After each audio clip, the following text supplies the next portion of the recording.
So without further ado, I'm gonna hand the mic over. I've really loved, just one more time, really loved working on this book, and I'm super excited to, have this all be coming together tonight. And then also on Saturday at Industry City, we have another event at 3:30 in the afternoon. So I hope to see everyone there too. So without further ado. Thank you. Thank you. Thank you. Thank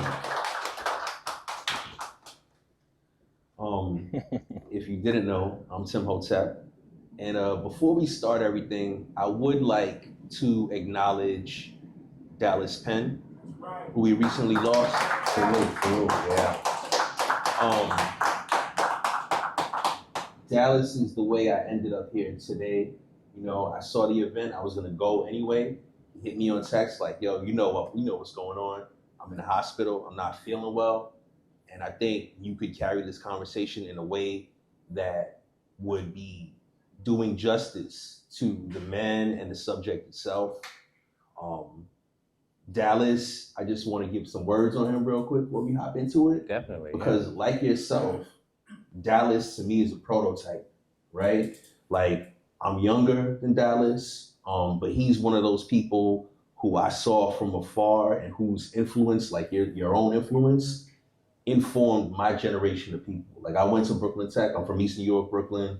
I lived in Flatbush. I lived in Queens a little bit. I'm a low head, not a low life. You know what I'm saying? We ran from these apps.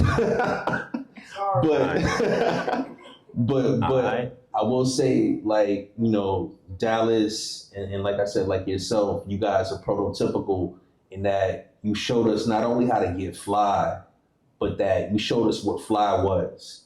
Fly was not just the visual aspect of it, but it was like what you knew up here and what you could do with your hands, all that stuff. Right. So with that, I say Ashe, rest in peace, Dallas Penn. And just clap it up for Dallas Penn. Yeah.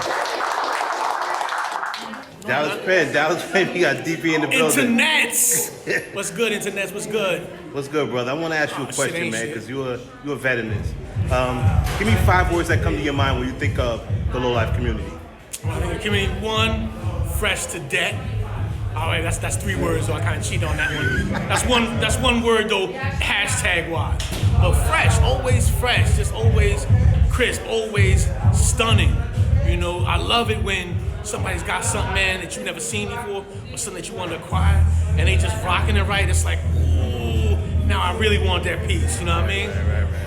Another word, man, persevere. All right, we still here. We still rocking this shit, man. Things that came and gone, man. Brands, styles, movements have come and gone, man. All right, this movement right here is still going. Why? Because it's really bigger than the people in it. It describes the aspiration of particularly the African American. It starts with the African American.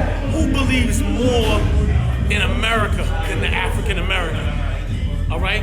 Just the simple fact that African Americans is not out here stabbing everybody in the neck for reparations. All right? They believe that this shit could happen.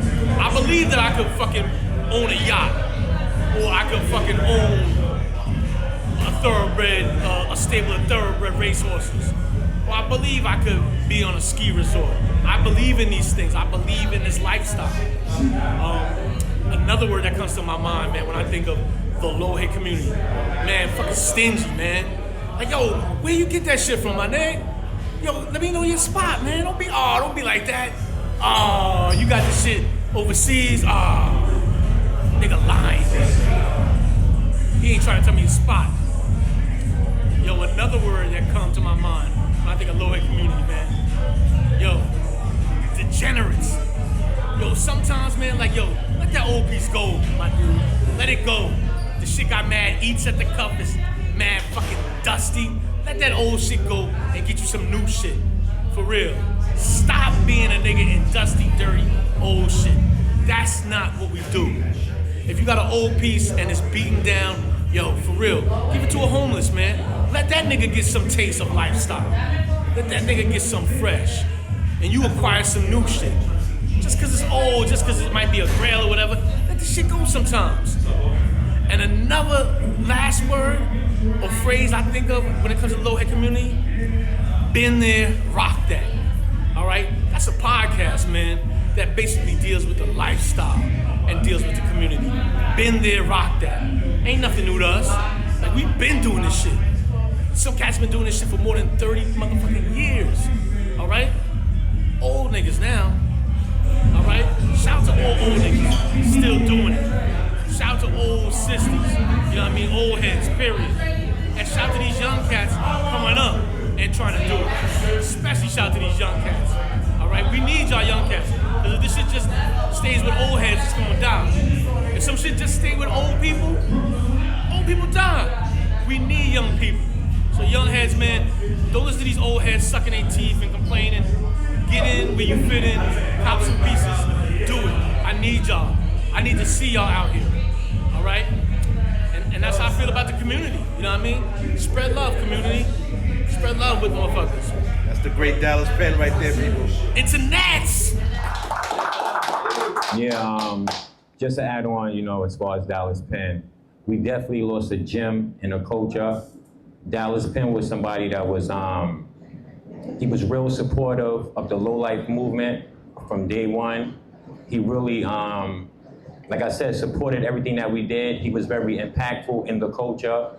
He was active, he was visible, and you know, he was a genius as far as, you know, the culture in itself, all of his art that he did from a fashion perspective, you know, and just being a man of vision, you know, a man of intelligence, a man of dignity. And like I said, we lost a, you know, a real big gem in the culture, and he's gonna be missed, man. Great, For real. you know? For real, for real. All cultures. Don't stop. It don't stop. It Yeah. never stops. It never stops. Yeah, never stops, yeah. I want to talk about this book specifically, and you know, this is not the first time that you're an author, Yeah. right? This is the second book, right? Mm-hmm. I mean, huge accomplishment just putting out a book, period, right? But to have your second book is another huge accomplishment. Tell me why you felt like you needed to extend the story of the lowlifes and your own story into a second tome. Yeah, so the first book came out in 2016, and it was pretty much like a general overview of lowlifes, what we stood for, what we created, and where we pretty much started at and where we expanded the culture to. So I pretty much wanted to give like an overview of all the significant members that was a part of, you know, the crew growing up, and just to show people where we was at that particular time. And with the second book, it goes deeper into my story as far as, you know, like my upbringing, my family life, you know, how I was able to pretty much connect St. John's and Marcus Garvey Village, which is like the two original Boost and Polo crews out of Brooklyn, New York. And also like just talk about how hip hop impacted me. You know, I had an uncle by the name of Dr. Tango out of Brownsville, Brooklyn. He was real instrumental in having me see what hip hop was about, even from the lyrics, the breakdancing, the graph, especially the fashion element. And just wanted to show people my growth, you know? As a father, as a college graduate, as a person who started from negative and turned everything around to positive, you know? And just, you know, pretty much inspiring people behind me and inspiring the youth to let them know that it's not where you started, it's where you end, you know? Yeah. That's a bar right there. That's a bar right there. I mean, I think maybe we should start not at the beginning, but at the end. And I say this because I'm in the cab over here, and we pass by Marcy Projects, and of course some cat pops out, and he's wearing a low beard sweater, and I'm like, damn, I'm literally going to talk to basically one of the people responsible for what became a global movement, right? Yeah. So now as you walk the streets today, travel the world today, and see the impact of what you and your friends did in the late 80s, right? How does that feel, and what does that make you think? Yeah, man, it's a great feeling to know that we all started out as teenagers, right? Just being a part of street life, just being out there, being active, and not knowing that we was even going to be making history. We was just out there surviving, living from day to day, and doing all the things we were doing, whether it was crime, hip hop, being around family, being fly, fresh, trying to talk to all the girls, cutting school, leaving school early to go on boosting sprees, all that type of stuff. It was all about survival. So just to see how we were able to make the transition from bad to good, and just seeing, how the people respond to that, A lot of people champion that, from our era, a lot of people didn't make it, Yeah. A lot of people didn't survive, from the golden era. So to be here in 2024 and to be able to tell this story, it's a phenomenal feeling, Yeah. The word survive and survival, came up a couple times and you speaking right now. Yeah. And it makes me think about your early days, right? What did survival mean to you? Because, low as a fashion statement, it kind of spoke to being a survivor. It kind of meant like, if you're wearing this, right, that like, yo, I invite whatever you want, whatever you want to do, we can do it. I'm a survivor, right? Also, I'm a person who might take it upon myself to go get this for myself, right? Tell me about what survival meant to you as a young person, because I think while a lot of people might be into the fashion worldwide, they may not know the danger associated with the fashion. They may not know the roots of the socioeconomic status that people had, right? They don't know this came from like the projects. They don't know that a lot of people don't know that this is a style born from people who grew up in poverty and working class, right? That's right, yeah. So talk about survival from that perspective. What was survival to you back then? Well, for me, it all started, I was fortunate enough to come up to be raised with both of my parents, my mother and father, right? And not too many people had that in their households, right? So my mother and father had great impacts on me, just showing me how love is a real thing, togetherness, being one, being unified, and just being responsible for, your kids, your family members, and just making sure everybody was able to be okay and survive, right? So I got attracted to the streets because of survival, because I wanted the quick money. I wanted the fast money, and survival to me pretty much is just being in the trenches, being able to sort of like escape a lot of the madness, but also have an opportunity to provide for yourself, whether it was, money, having all of the fly fashion brands in your collection,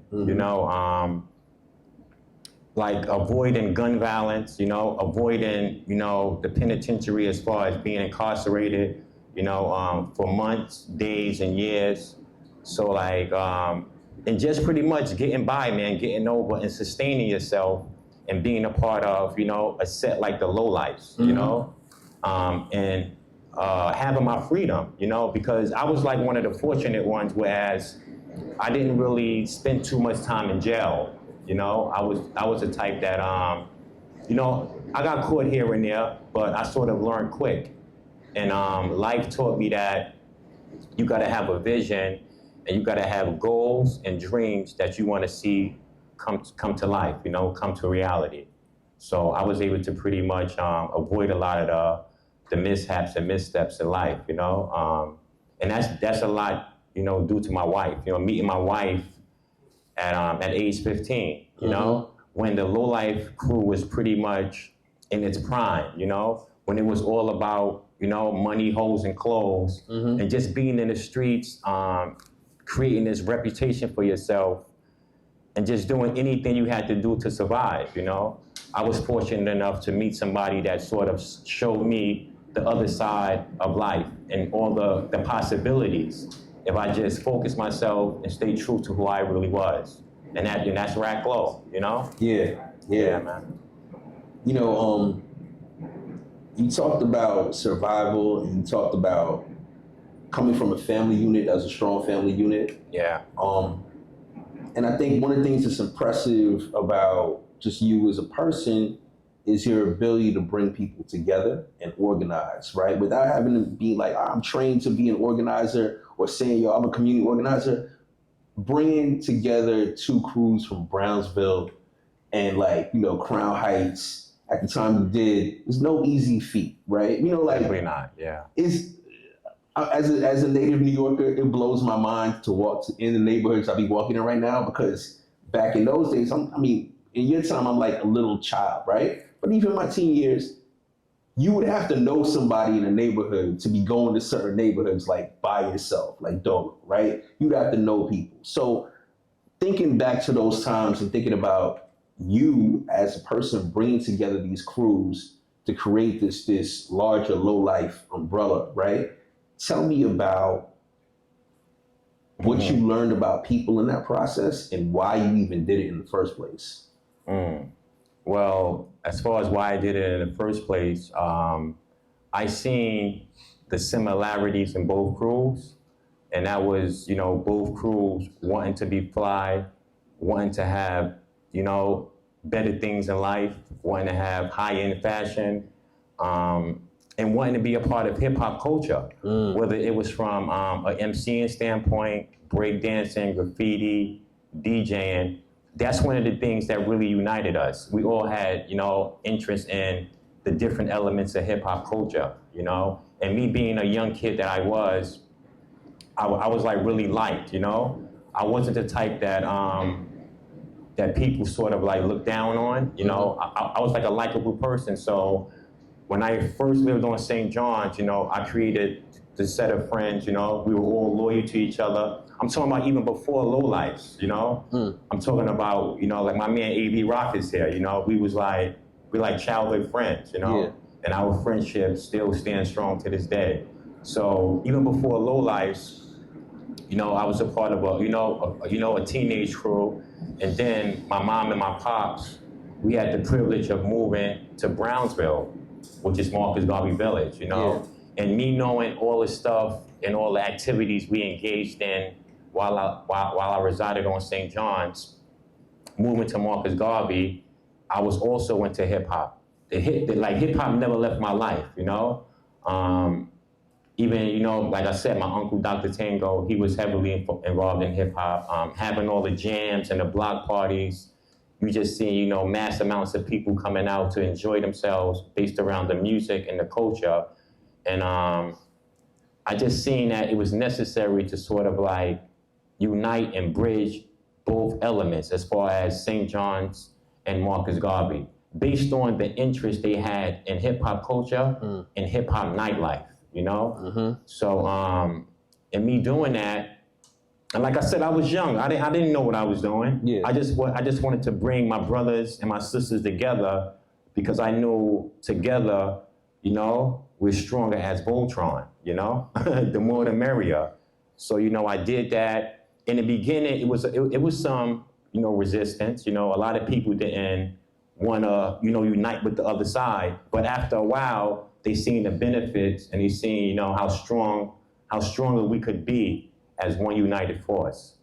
And that's sort of like, that was the beginning of it. And ever since then, it sort of, took on a life of its own.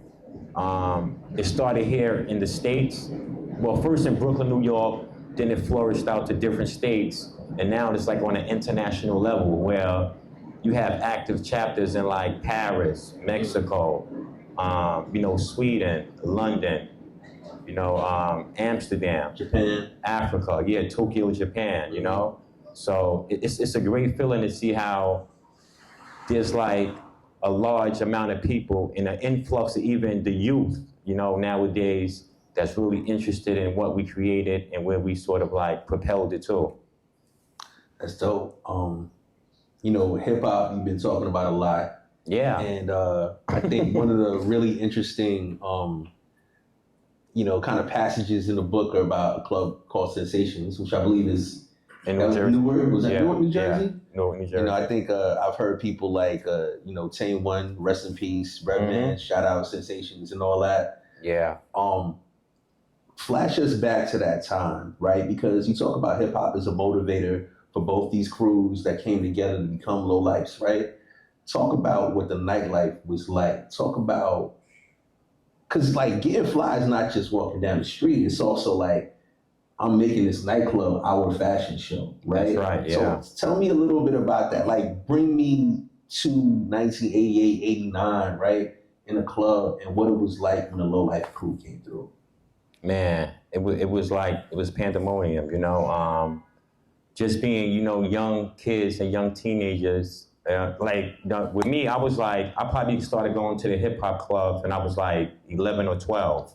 I wasn't even the legal age to enter a club, you know?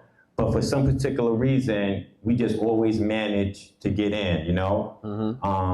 Either the bouncers was letting us in, and on some occasions, we just bum rushed the door and got into the club, right? But me being a young kid in the club, I got a chance to broaden my horizons. I got a chance to actually see hip hop, you know, at that particular time and what it really meant, you know? I got a chance to interact and see some of the greatest hip hop artists in hip hop history, you know? Whether it was just actually seeing them, you know, conversating with them, seeing them perform live, and just being in that whole atmosphere. But I think like going to hip hop clubs and being a part of hip hop nightlife, it sort of like took us out of our communities and gave us something else to see, you know, because unfortunately a lot of people never leave their communities, you know? A lot of people never leave Brooklyn to want to travel to New Jersey, to want to travel uptown, to the Bronx, you know, to Manhattan.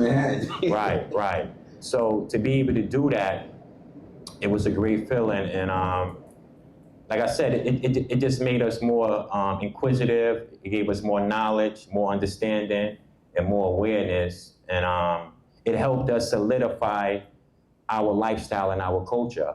Because, you know, being there based on our, you know, our fashion identities and people really seeing us, you know, low down from head to toe and doing it on a regular basis every weekend, you know, whether it was the DJs, you know, the females, the club bouncers, you know, other rappers, other breakdancers. It was real inspiring for them, you know? And that's how, even to this day, you know, a lot of the hip hop historians, they're so knowledgeable of lowlifes because we stayed in their faces, we stayed active, and we stayed visible. You know, even when it came to dancing on the dance floor, you know, we would mob up on the dance floor and shout out lowlifes. We made them know that we was in the building and we was representing Hard Body. And, you know, it just stood the test of time, man. But, you know, hip hop in the 80s, for me, it was like an outlet, you know, an outlet to educate myself, you know, to understand politics, to understand the community at large, you know, all the stuff that was taking place, you know, within the community, things that were like affecting people, even from like a cultural standpoint, you know, just seeing, you know, people from different ethnicities and how they were being treated, you know, differently when it came to like, you know, the government and politics and all that. So it pretty much just opened up my mind, and I just knew that it was something that I wanted to be a part of. And it was like artists that really made it their business and their goal to educate people, you know? Yeah.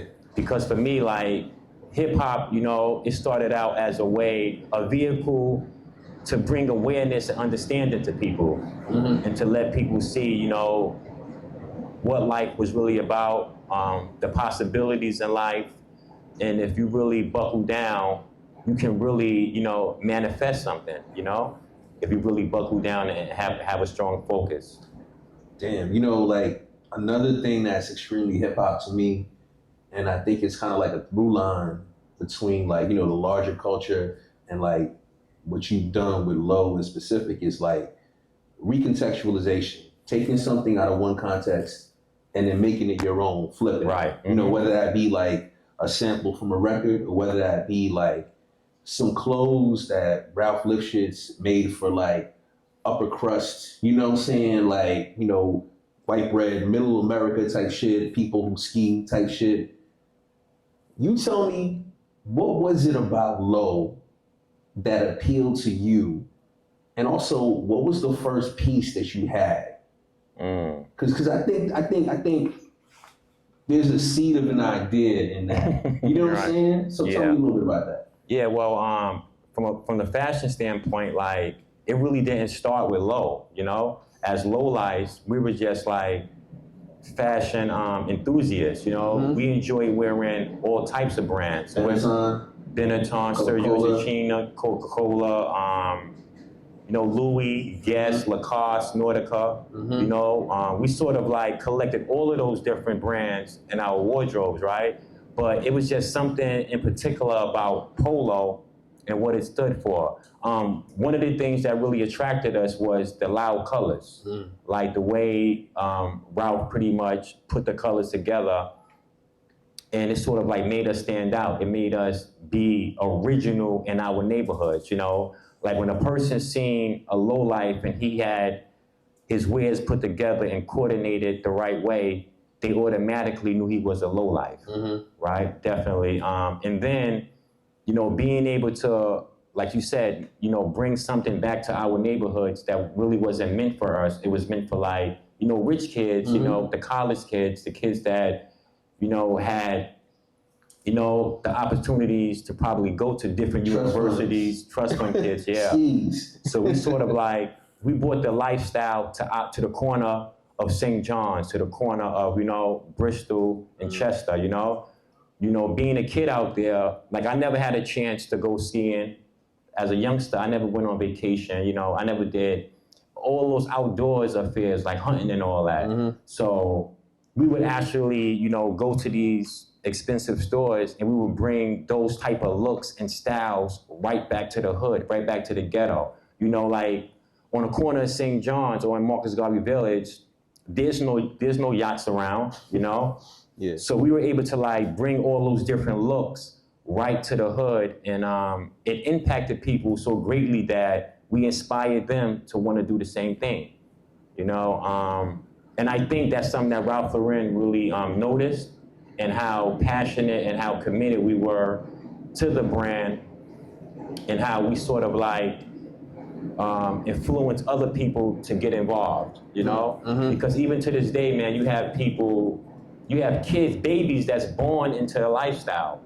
You know, like kids are born and they're pretty much rocking Low, and they take it from a baby up to the teens to young adulthood, you know, until adulthood fully.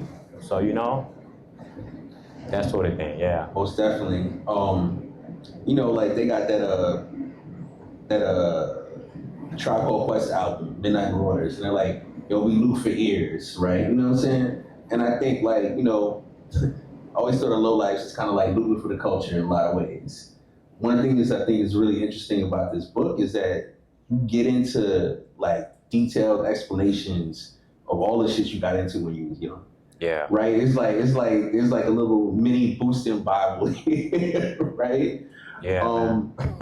Let's talk a little bit about boosting, like conceptually, right? Because one of the things me and Dallas were going back and forth about was like, yo, man, like boosting is very, very American, my dude. Like this is a colonized people's response to having shit stolen from them and things taken from them, advantage, opportunities, and all that. And this is just them striking back at it the way they want to and the way they can, you know? Talk to me about the boosting days. Obviously, if you have a copy of the book, you're about to get the book, there's a lot in there. But talk to me about boosting, and talk to me about the gray market. Because I know people who would never buy Low in the store, ever. But they will buy it on somebody who was a scrambler who got that shit. You know what I'm saying? So talk a little bit about that. Yeah. So boosting, man, it was something that was it was prevalent in our neighborhoods, you know? It was something that all the kids a lot of the kids that grew up with me, it was sort of like a means to acquire the things that you really couldn't afford, you know? A lot of us came from poverty, you know? Some of us came from broken homes, you know? And just being able to have an activity like boosting, it let us, you know, get our hands on the things that a lot of our parents couldn't afford, You know, like I have 6 brothers and sisters. You know, wow, yeah. I'm the 7th. I'm number 7. So, you know, my moms and pops, it was hard for them coming up. You know, like my mom, I never seen my mom work a 9-to-5 job. She was a homemaker. Yeah, she was a Your dad homemaker. had multiple jobs. Yeah.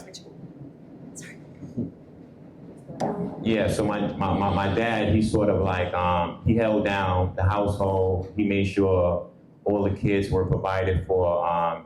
He worked a graveyard shift, you know, as far as, you know, holding down different jobs.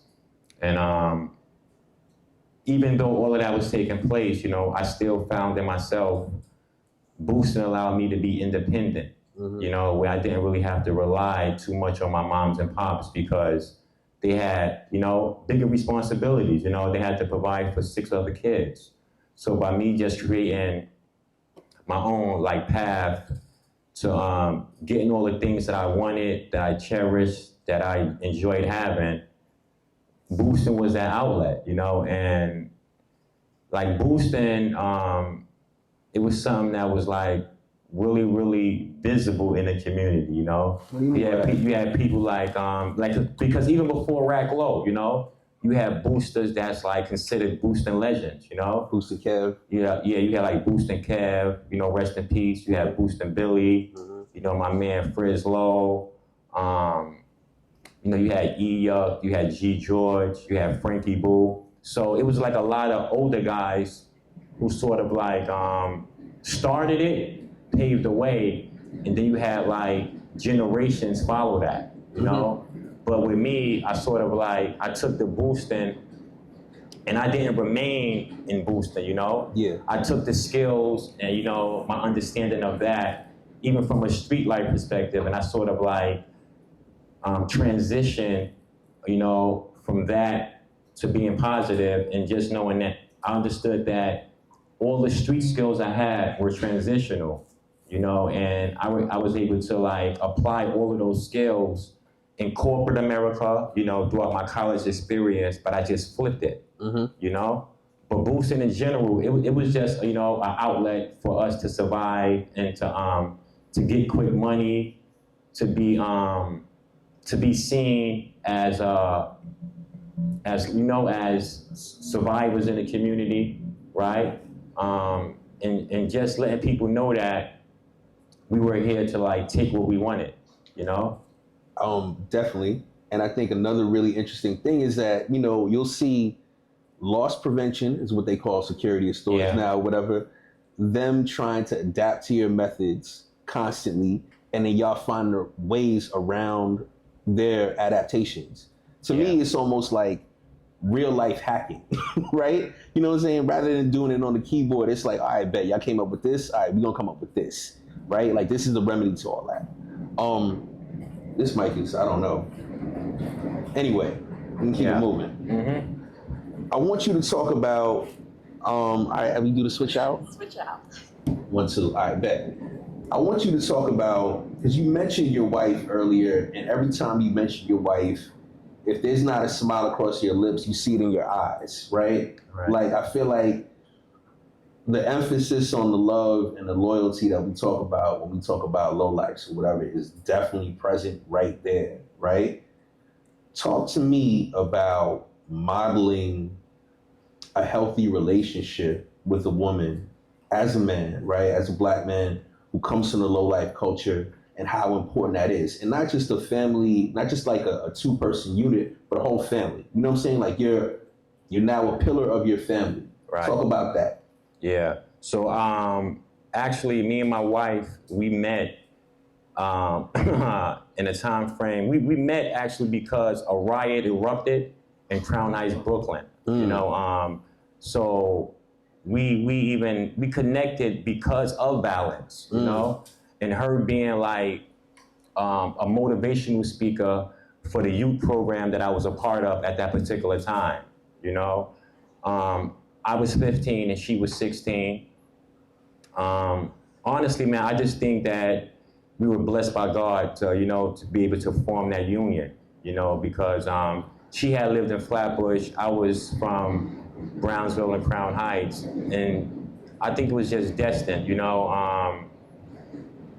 And as far as being in a relationship, you know, and being a part of true love and loyalty and Black love, it's a great thing for kids to see. Yeah. For the youth to see, and just to let them know that love is real and it's all right to love. You know, a lot of people, they may have a feeling or an emotion that it's not good to be loyal, dedicated, and committed to one female or one woman, but I got that sort of from my father, like me growing up, being in a household with my mother and father, like I never seen my father stray away. I never seen him, go outside of my mom, They were always there together, whether they were struggling, fighting. It was a lot of domestic violence in my household, where cops was called, people being arrested, a lot of fist fights, a lot of arguing, but I never seen my mother or my father fold, I never seen my mother break up with my father.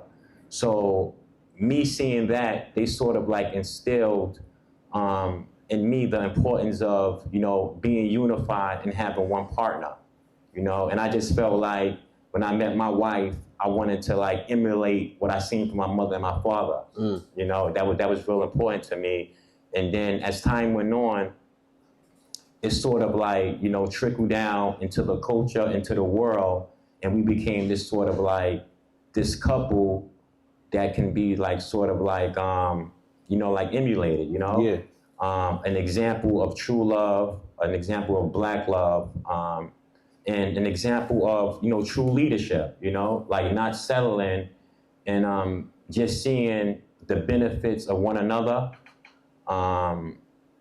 How we building together, we created a family, we both went to college together, we had our first apartment together, we had our first child together, So that's real significant to me, man. Can I tell you what's also really, really significant in addition? In the book, the spread, the layout with y'all together, modeling the low in the different eras and all that, to me is so fire. Like, I've never really seen that in the book, Yeah. And I think it's a visual representation of your bond and also you guys' impact, you know? Yeah, so like that section in the book, I think it's called Collection Lifestyle, the collection, right? So we pretty much, and this is the first time this has been done in low life history. I mean, even outside of low life, just as far as Ralph Lauren and fashion in general. So we just wanted to like display our love and our skill and our vision for dressing, and we wanted to like just take all 23 Ralph Lauren brands that he ever put out and just bring them all together and just create this ill, collage of style, fashion, and different looks, as it relates to the different elements that he sort of like build the clothes around. And like that, to me, that was historical in itself, Indeed. Just seeing how we were able to take all the lines and sort of like give people that, that understanding that it's not all about low, it's all about, having style. It's not always about fashion, it's about, and style, you're born with style, either you got it or you don't. It's style is something that you can't learn. So we just wanted to like demonstrate that within the book, but also do it from a love and loyalty standpoint, like husband and wife, and just constantly creating new looks, and just carrying on the torch for the culture, and our sense of style and fashion. I love that. Yeah. I might want to get a time check soon. I got a couple more questions. Am I good for a couple more questions? All right, cool. Well, first, in mentioning your wife, oftentimes people talk about like the low culture and the low fashion, but they never really acknowledge women in it. Right? And the low wives were there from, early on. Talk a little bit about women in the culture and their contributions. Yeah, the woman was definitely there with us in the beginning, even from, a boosting standpoint, we had females, because you have the low lives and you have the low wives, they both go hand in hand, so as far as the original low lives, women were always visible and present and they were a part of us. Even like going out enjoying the nightlife, you will see like females there. If you go back to like our classic photos on the Deuce and all the hip hop clubs like back in 1988, 89, you will see females there, you know. But I think it's real important to have that representation of females within the culture because they're a voice alone, you know, and they bring so much, you know, to a relationship or, you know, to the culture and lifestyle. So like I always been like a supporter of, you know, the female element within the lifestyle, even from the 80s up until now, you know, and just wanted to see more females get involved. Maybe not from like a negative boosting standpoint, but just, you know, just being stylish, you know, and representing something that's original and that sets you apart from any other crew that I can think of in mankind. Because when it comes to lowlifes, I've never seen a group of people so diverse and able to like really stand strong on their beliefs and take it like from one place in the world and have it travel across the entire globe, you know? And when you look across the entire globe, you still see females represented heavy, you know? Like on my Instagram, I posted like the Belgium Polo Union. There's females there, you know? Me and my boy AV Rock, we had a chance to go to Paris in January. It's females in that particular, you know, polo crew. Then, you know, out in London, you have females represented. So females are gonna always be, you know, relative and present in this lifestyle and culture. And part of it, yeah, that's right, for sure. that's right. You know, we got this video playing in the background. Yeah. This is an event that everybody I think knows about. Cause like, thinking about this book, thinking about your story, I'm like, damn, this could have only happened in New York, yo. Because, you know, I know Italian cats from Bay Ridge, that's low heads because of y'all. You know what I'm saying? I know Dominican cats from Queens, you know what I'm saying, who's on the low life wave and all that. But I think about New York City as being the epicenter of all these different cultures, you know, brushing up against each other, right? You know, people going to high school together, riding train together, et cetera, et cetera. And when you think about New York City, you got to think about the Deuce. You got to think about 42nd Street, right, as a main artery. Talk about Low Goose on the Deuce, right? Because I think it's another manifestation of your organizing ability. Yeah. So talk about where it started and why it's important. Well, like as far as like gathering on the Deuce and coming together as like a fashion conglomerate, you know, like on Times Square, it was something that started like, you know, in the 80s, you know, like if you know the history of like 42nd Street and the Deuce, that's the place where people from around, you know, New York City and the tri-state area, that's a place they gravitated towards as far as, you know, being fresh, being fly. Easter Sunday, you wanted to go to the Deuce to watch all the ill movies. You had all the kung fu flicks, you know, on the Deuce. So that was just like a place for people to be, you know, whether you was from Brooklyn, Bronx, Queens, Staten Island, or Manhattan, right? But when it came to, you know, lowlifes, we sort of like took it a step further, you know. The Deuce became like our stomping grounds. It was a place that we needed to be at every weekend, you know, whether it was Friday, Saturday, and even sometimes on Thursday nights. And when we went to the Deuce, of course, you know, we did a lot of things that, you know, we weren't proud of, you know, like as far as like the crime element, but we also got a chance to show off our styles, you know, our understanding of fashion, you know, and it was a lot of hip hop taking place on the Deuce as well. Like, you know, going to the Deuce, you would pretty much see all these photographers, you know, lined up, and they had all these ill backdrops, you know, that represented hip hop culture. And we would pretty much, you know, gather in front of these backdrops and believe it or not, we hardly paid for any of the photos. You know, like the photographers, they were so like impressed and they really admired, you know, our abilities to do it on a constant basis, and our interest in just wanting to be there, to be live in the flesh. That they pretty much, they gave us a lot of our photos, and you'll see a lot of the photos, you know, pictured here in the book. But Low Goose on the Deuce, so I sort of like reignited the flame in 2010, you know? I seen the culture was growing, and I just wanted to bridge the gap from the original lowlifes and original polo heads and sort of like connect them to the new millennium, you know, people that was representing, right? And one thing about Low Goose on the Deuce, it's an event that's real diverse. You see people from all ethnicities.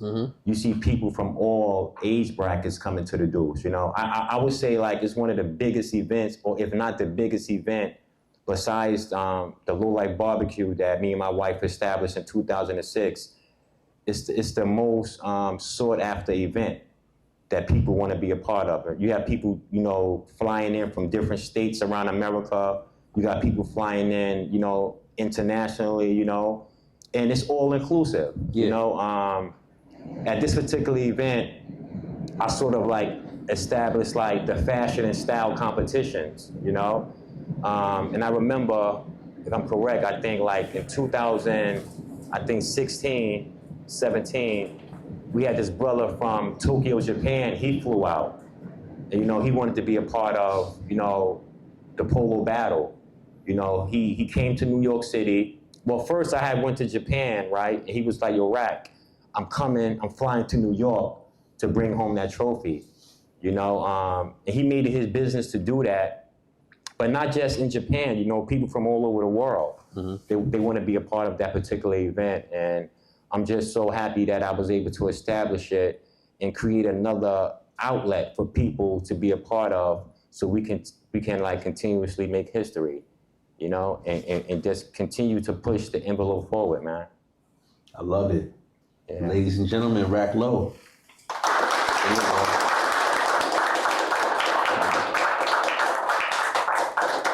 I'm wondering, do we have time for a Q&A with any audience people? Yeah. Anybody in the audience got any questions y'all want to ask? Step to a mic. Don't be shy, please. Yes. I'm about to bring you the mic. Look at me, Donahue. Or just my wish. When did you know that you were really making an impact with the low life culture? I would say I realized that we were making an impact. Like I would say like from 1989 to like 2005, just seeing how we, like I said, how we influenced and motivated other people to sort of like try to like follow in our steps as far as the looks, the different brands that we were wearing, just seeing how our names kept ringing bells heavily in hip hop culture, how a lot of, you know, celebrities started acknowledging our contributions, and also seeing the wide impact we had on an international level. I seen that people were really interested in our stories, like a Robin Hood story, and how we sort of like, we just didn't accept anything. We didn't accept our conditions. We didn't cry over it. We sort of like went out there and made a change for ourselves. And I seen that people really started to appreciate that. And I seen that we were really like making a change, you know? Yeah. 1989, all right. Yeah. Can I ask a follow-up? Yeah. What's the first time you seen somebody in low on television and been like, yo, that's our influence? You remember a music video? Do you remember a news segment? Any of that? Well, I'll be honest with you, man. Growing up as a kid, I didn't really see nobody on TV wearing polo. You know, the first time I seen somebody wearing polo was in my neighborhood. You know, like with some of the legends, like my man Mike, like I said, Frizz Low, Boost and Kev. We had people like Dollar Bill Dave, you know. These were the people that sort of like ventured out, got all the exclusive low, and they brought it back to our neighborhood. So Nah, for me, it didn't start on television or entertainment. It started like right there in my neighborhood. Yeah. And that's like where the influence came from for me. You know? Well, I was more asking like the TV. You know, they got it from y'all. You know what I'm saying? Right. So like, you ever watch maybe a Grand Poobah video and be like, oh yeah, he's up on what we about. You know what I'm saying? Yeah, definitely. Like or like obviously Raekwon be like, all right, he's tapped in what we about. You know what I'm saying? Yeah. Like as far as like people like Grand Poobah, he definitely he was influenced by us, you know, because one of the elements that was a part of our dress code was the knapsack. You know, whether it was a JanSport knapsack or any type of knapsack in general, but for us, the knapsack, it wasn't a tool that we used like to carry books in. It was a boosting tool. Yeah, you sort of like create like this. It became like a boosting tool, and just to see people like Grand Poobah, you know, being in the video, you know, I think with Mary J. Blige. Yep. Yeah, so I seen the influence from that standpoint, you know, and then my boy Francois, you know, the Ziggy Crew in 1992. They came hard body and they made like historical moments with the 1992 stadium line, right? And then you just see, you know, all these different rappers started taking on the dress code, you know?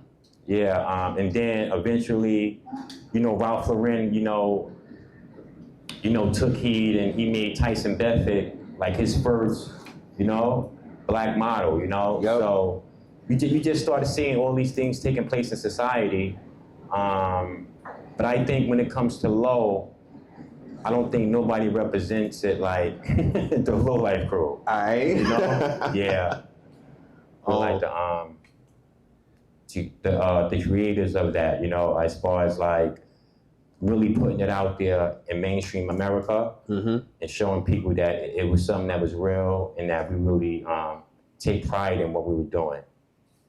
That's what's up. All right. Any more questions in the crowd? Peace, everybody.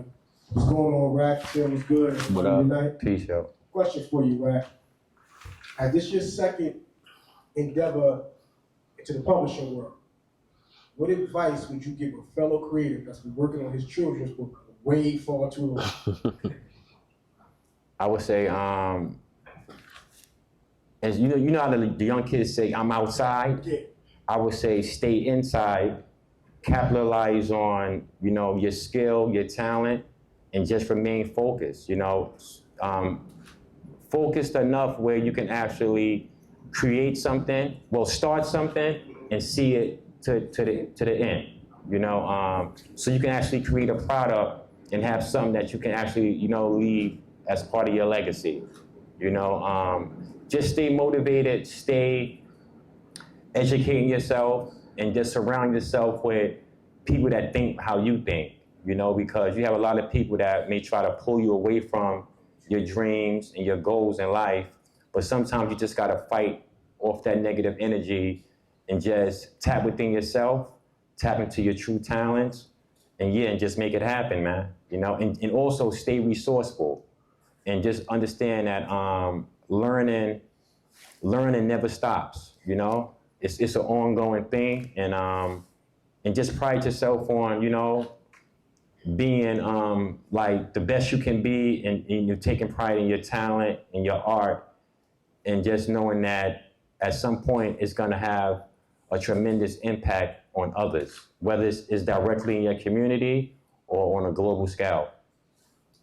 Yeah. All right. That's what's up. Thanks, Yeah. man. You're welcome.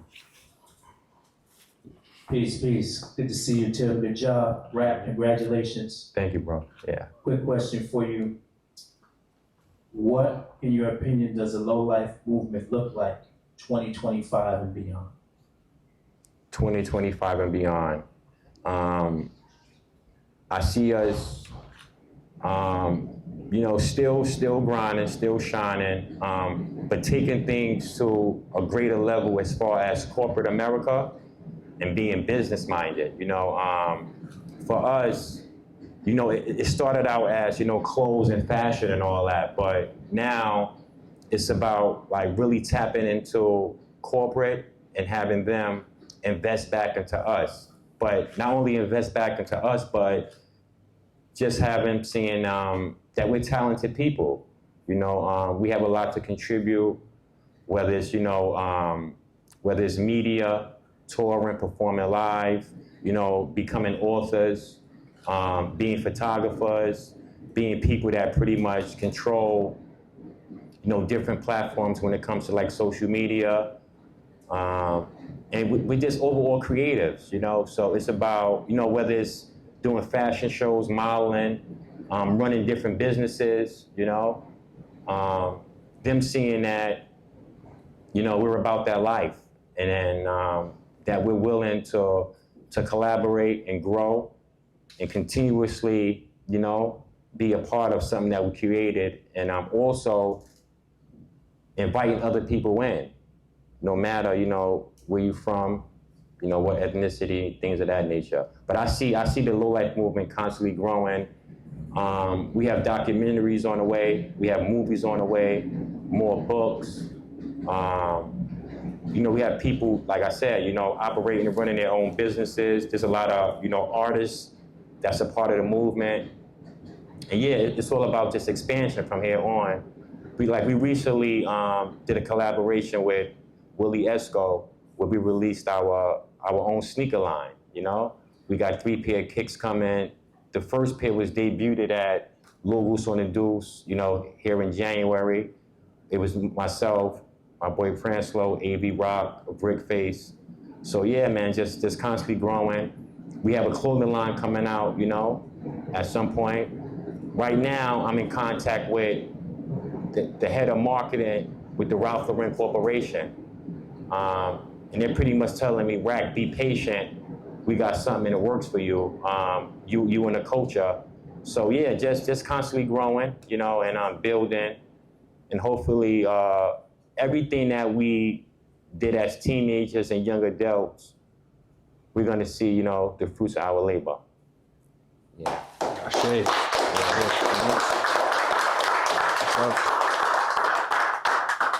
All right, I think we're good now.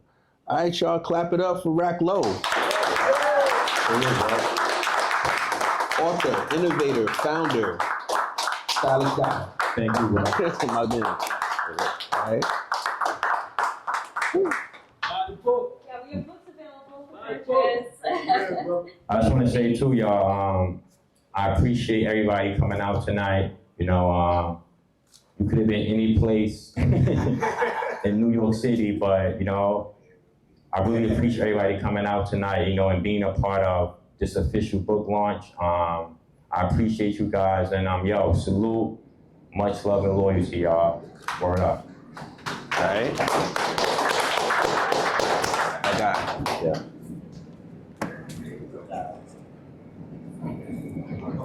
I know, smooth.